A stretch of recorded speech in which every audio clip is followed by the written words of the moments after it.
At Thanksgiving dinner, my sister stood up and announced, "We voted and you're not family anymore." Everyone cheered. I laughed softly and said, "Then I guess you won't need this." I placed a folder on the table. The moment she opened it, she started screaming. "Before we carve the turkey," Natalie said, rising from her chair with that smug, rehearsed smile of hers, "there's something we need to say." Everyone went quiet. Forks paused midair. My gut clenched. I knew that tone. It was the same one she used when she got me grounded at 14 for a party I didn't even go to. "We had a family vote," she continued, looking around at everyone like a pageant queen about to be crowned. "And we've decided you're not family anymore." Silence, then a cheering. Cheering. My cousin Laura clapped like she was at a concert. Uncle Mitch raised his wine glass and toasted. Even my mother, my own mother, laughed and said, "Well, someone had to say it." I sat there frozen, staring at my plate. The stuffing had gone cold, but my blood boiled. My dad didn't even look at me, just sipped his beer and muttered, "It's probably for the best." "Wow," I said, pushing my chair back slowly. "You guys actually rehearsed this." Natalie grinned wider. "You've been toxic for years. We're just finally done pretending." "You're not family," my mother added, reaching for the cranberry sauce like we were discussing the weather. "It's unanimous." I looked around. No one spoke up, not one person. "Good," I said quietly. Then I reached into my bag. "I figured this might happen," I added, pulling out a thick folder and placing it gently in the center of the table. The sound it made, thunk, cut through the laughter. Natalie blinked. "What is that?" I smiled, leaned back in my chair, and folded my arms. "Why don't you find out?" She snatched it up and ripped it open. Her mouth already twisted in that snide little smirk she always wore when she thought she was winning. Then she turned the first page and stopped smiling. Her face turned pale. Her eyes scanned the next page and the next. Then she screamed. Screamed like blood-curdling horror movie kind of scream. Her chair crashed behind her as she bolted upright, slamming the folder shut like it had burned her hands. "You monster," she cried. "You messed up, twisted weirdo." Gasps echoed around the table. Joel, her husband, snatched the folder and opened it. Then his jaw dropped. He looked at me. "Is this?" I nodded once. "It's all real," I said. "Every word, every receipt, every screenshot." The table went dead silent. You could hear a fork clink in the kitchen. My mother's mouth opened, then closed again, like a fish gasping for air. "You were so sure I wouldn't fight back," I said, standing up slowly. "So sure I'd stay the quiet one, the doormat, the cash cow. But guess what?" I leaned over, looked Natalie dead in the eye. "Your little show, it's over. You want to know what was in the folder? I'll get there. But first, let me tell you how we got here." Because Natalie didn't wake up one day and decide I wasn't family. That decision was built over years. Brick by brick, comment by comment, betrayal by betrayal. I was never their favorite. Not even close. Natalie was the star, the golden girl, good grades, big smile, knew how to work a room. She could lie straight to someone's face and make them thank her for it. I, on the other hand, was quiet, private. I didn't need attention, and they hated that. They took my silence as weakness. I moved out at 19, paid for college myself, worked 2 jobs, never asked for help. Meanwhile, Natalie flunked out of 2 majors, went to Europe to find herself, then came home and married Joel, the human equivalent of a LinkedIn profile in a blazer. The wedding, I paid for half. My parents couldn't afford it, but somehow still managed to cruise right after. I didn't complain. I never did. Even when they joked that I was the family accountant, I kept helping paying for Dad's dental surgery, sending money when Mom said the heat bill was overdue, even covering part of my cousin Laura's tuition when she got waitlisted for a scholarship. They always said, "Thank you." Sure, but with that tone. The one that said, "Well, of course you'd help. You don't have a family of your own." And maybe that's what did it. See, I'm single. No kids, no spouse, no drama. Just me, my work, and my dog. And in their eyes, that meant I had nothing better to do than fund their messes. Natalie especially treated me like her personal fail-safe. When Joel lost his job, she called me first. Just a small loan. When her car broke down, you make six figures. What's $2,000? When her kid needed therapy and insurance wouldn't cover it. Yeah. Guess who she called? I always helped. Always. Because I told myself it was family. But helping turned into obligation, and then into expectation, and then into demand. It started small, backhanded jokes at dinner. Oh, you brought wine. Must be nice to afford good wine. Of course, you're early. You have no kids to worry about. I wish I could work late every night and avoid my husband, too. Then it got uglier. You're so cold. Maybe that's why you're still alone. You don't understand real stress. You don't have a real life. You're just bitter that no one needs you. Except they did need me constantly, financially, quietly, behind closed doors. And then came a text. Natalie, hey, can you co-sign for a small business loan? Joel, and I want to start a wellness cafe. Me? No. Natalie? Wow, really? Then came the silence. That was 3 months ago. Since then, I got the cold shoulder. Mom stopped calling. Dad sent one-word replies. No one invited me to the last family dinner. Natalie blocked me on social media after posting a story about cutting out toxic people, but I didn't sit and sulk. Instead, I started pulling receipts, literal receipts. See, I keep records, bank transfers, emails, screenshots, dates. I'm not stupid. And over the past 5 years alone, I'd sent over $78,000 to various family members. $78,000. $8,000 for Joel's rehab, $2,300 for Natalie's emergency dental work, which turned out to be elective veneers, $1,500 for my dad's back surgery, $12,000 for my mom's credit card debt, $6,000 for Laura's college moving costs, $4,500 for a family emergency that turned out to be a trip to Cabo. And not once did any of them offer to pay me back. They just took, and when I stopped giving, they decided I was the problem. So I made the folder.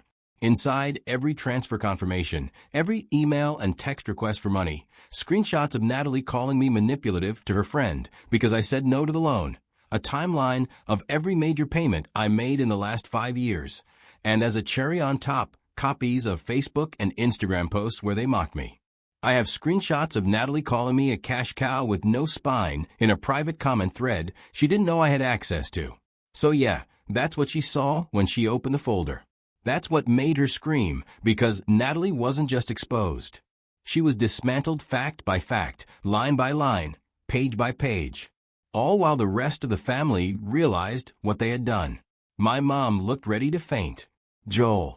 He stared at the line that said $4,200 to cover Natalie's credit card used at a hotel in Santa Monica with someone named Alyssa, and just said, "What is this?" I didn't answer. I didn't have to because, for the first time ever, I wasn't defending myself. I was just showing them the truth. You kept records, my mom said finally, her voice shaking of everything. I turned to her calm as ever. You never remembered, so someone had to. Natalie was still standing, still pale, her fists clenched at her sides. Her eyes darted to Joel, to me, to the folder. "This is a violation," she spat. "You had no right to." "No right," I said, standing up slowly. "You just stood in front of this whole family and declared me not family. You all clapped. And now you're upset that I came prepared." Joel flipped another page in the folder. "What's this about Santa Monica?" he asked, his voice tight. Natalie's head snapped toward him. "Don't start." "Who's Alyssa?" he continued. "Why were you at a hotel for 3 nights on my credit card?" Her silence was louder than any answer. "Wait," my mom cut in, holding her hands up. "Can we all just calm down and be reasonable?" "Sure," I said. "Let's be reasonable. Let's talk about the time you called me a parasite while cashing the check I sent you." She blinked. "That's not fair. We were under stress." "No," I snapped. "You were under stress, and I bailed you out. Every single time. And the one time I say no, suddenly, I'm the enemy." My dad, who had been dead silent until now, finally spoke up. "You're making this into something bigger than it is." I turned to him, and my voice dropped. "You let them do this to me for years. You knew. You saw it. You heard it. And you let it happen because it was easier than standing up to them. He didn't deny it. Natalie slammed her hand on the table. You're just bitter because no one needs you anymore. Wrong. I said coldly. I'm not bitter. I'm done. She let out a bitter laugh. You're pathetic. Do you know how dramatic this all looks? Bringing a folder, printing screenshots. You think this makes you the victim? You're just proving you're a control freak. And you're just proving, I said, that you only cared about me when I was paying your bills. You don't get to play the martyr, she shouted. You chose to help. You didn't have to. And yet somehow, I said, stepping forward, you expected it every single time until it wasn't help anymore. It was duty. And when I stopped, you voted me out. My voice cracked, not from sadness, from rage. You didn't want a brother. You wanted a wallet with legs. Joel stood up now, holding the folder. Is this true? He asked, looking at Natalie. All of this? Natalie looked at him, and for the first time, she didn't have a comeback. No fake tears, no deflection, just silence. You lied to me, he said. About the hotel, about the money about him. You made it sound like he was crazy. I had to, she exploded. He was turning everyone against me. I wasn't, I said. You did that all by yourself. The room went quiet again. Then my mom leaned forward and tried one more time. Her voice softened. Listen, honey. We may have overreacted, but this is still family and families fight. Let's just put this behind us. I cut her off. You're not hearing me. She blinked. What? I'm not asking for peace. I'm not asking for forgiveness. I'm telling you. I'm done. Natalie sneered. Oh, stop pretending like this is some big moment. You've said that before. I looked her dead in the eyes. Not like this. I reached into my coat pocket and pulled out another envelope. What now? My dad asked, clearly exhausted. I tossed it onto the table. Joel caught it before it slid off. He opened it. Read the first line. His eyes widened. What is this? He whispered. I answered for him. Power of attorney forms for mom. Revoked. Medical proxy revoked. Emergency contact removed. I've already signed the papers. I am legally and emotionally no longer responsible for any of you. My mother gasped. You're cutting ties completely. Completely? I said. Starting now. You're being selfish, she said, tears now forming. We made mistakes, but we're still your family. I turned to her, and my voice dropped again, calm, final. No, you're not. I grabbed my coat, looked at them one last time, and walked out the door, leaving them in the middle of Thanksgiving dinner, stunned and speechless, surrounded by cold food and ugly truths. I walked out, and I didn't look back. Not because it didn't hurt. It did. But as I closed the door behind me, stepped off their porch and into the cold night air, I felt something inside me shift. For the first time in years, I could breathe. I didn't drive straight home. I pulled off the road near the lake I used to visit as a kid, the place Dad used to take me fishing. I sat there in silence, staring out at the still water, and felt something I hadn't felt in a long time. Nothing pulling at me, no guilt, no pressure, no one waiting on a check or a ride or a favor, just stillness. The next morning, silence. The day after that, still nothing. But on the third day, the messages started. First, my mom, a missed call, then another, then a voicemail. You really mean it? We were angry, but we're still your family. I didn't respond. Then came the texts from Natalie. You don't even realize what you've done. Joel's filing for divorce. Are you happy? Something is really wrong with you. Then my dad, you went too far. We all said things we regret, but what you did was nuclear. Your mother is a wreck. Come fix this. I didn't reply to any of them. And honestly, I thought I'd feel guilty. I thought I'd toss and turn at night, wondering if I went too far. But instead, I slept better than I had in years. There was no more second-guessing every text. No more waiting for the other shoe to drop. No more late-night Venmo requests, guilt trips disguised as emergencies. For the first time in a decade, I could hear myself think. I started waking up early, going for runs, brewing coffee slowly. I made appointments I put off for years. Dentist, doctor, even a therapist. Not because I was broken, but because I was finally allowed to take care of myself. I rewrote my emergency contacts, removed my parents, changed my passwords, froze every joint account they had access to, blocked Natalie on every platform. It wasn't about revenge anymore. It was about closure. A week after Thanksgiving, I got a text from Laura, my cousin, who clapped when they voted me out. "I didn't know you paid for my tuition. I'm sorry. I followed the crowd. You were always the one who actually helped." I didn't answer, but I read it twice. Then, another surprise. A message from Joel. I filed the papers. Everything in that folder checked out. She cheated, lied, manipulated. Not just you. Me too. He added, "You did the right thing.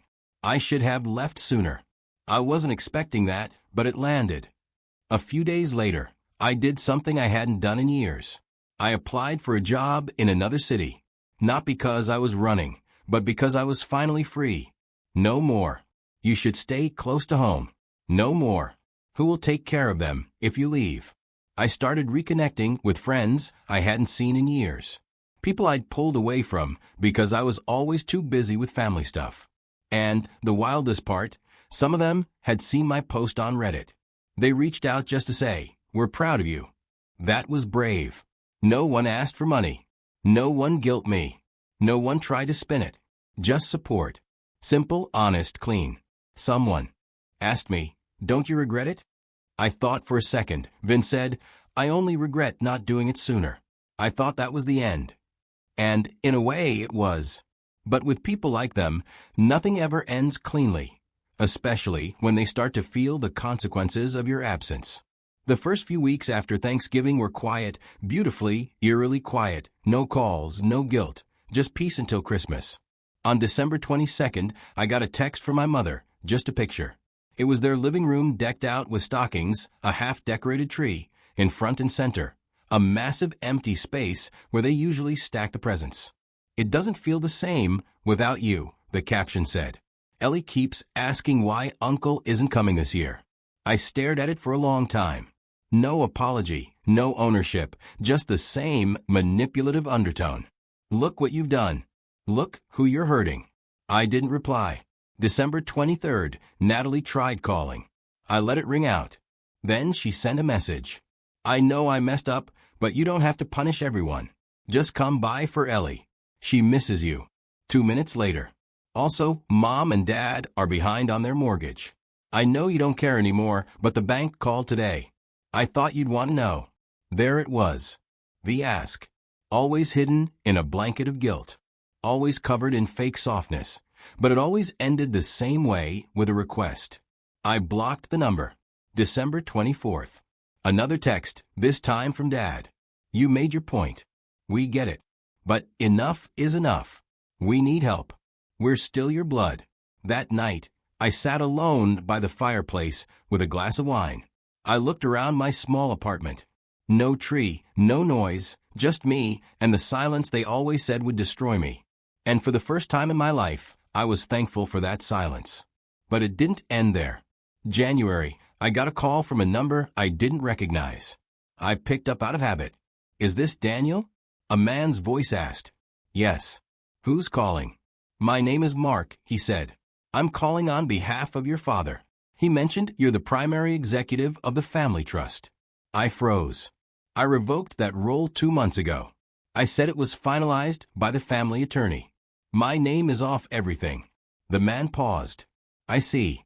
Your father said he couldn't reach you directly and asked me to explore options there in a bit of a bind."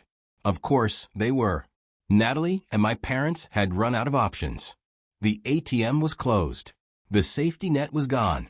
Now they were trying to get creative. I hung up without another word. But the final straw came in February. I got an envelope in the mail. Handwritten.